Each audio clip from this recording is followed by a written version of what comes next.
Welcome to week one of our course. This week, we are beginning our study of business by looking at the environment in which businesses operate. Before we can understand topics such as management, marketing, finance, or entrepreneurship, we need to understand the economic foundation that supports all of those activities. As you work through this chapter, you will see that business is not something that happens only inside large corporations or office buildings. Businesses are part of nearly everything we do. They provide the food we eat, the vehicles we drive, the technology we use, the medical care we receive, and many of the jobs available in our communities. Businesses also contribute to our standard of living.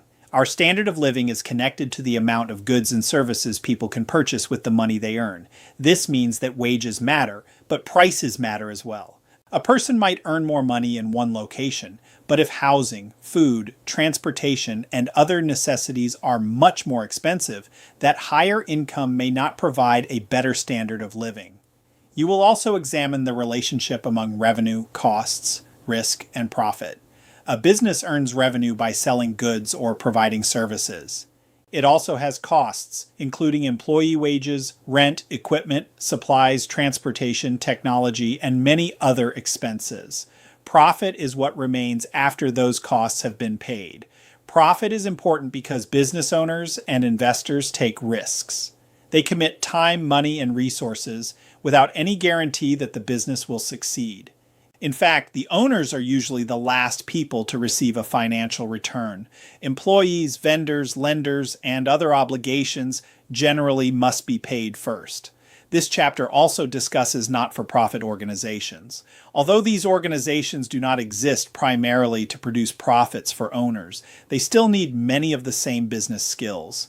They must manage employees, control costs, raise money, develop strategies, measure results, and use their resources responsibly.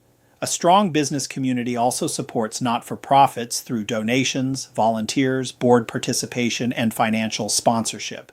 Another major focus this week is the business environment. Managers can control many internal decisions such as whom they hire, what products they sell, and how they organize their operations.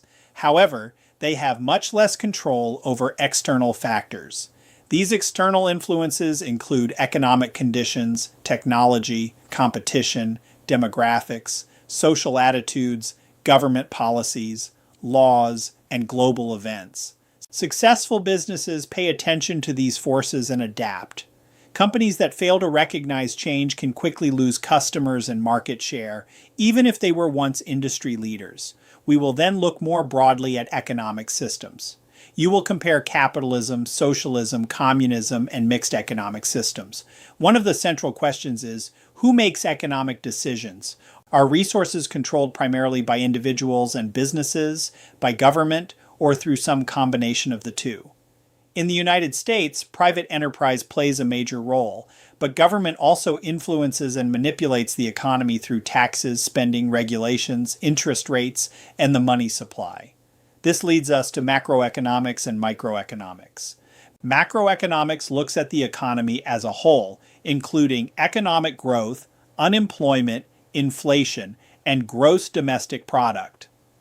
Microeconomics focuses more closely on individual consumers, businesses, products, and markets.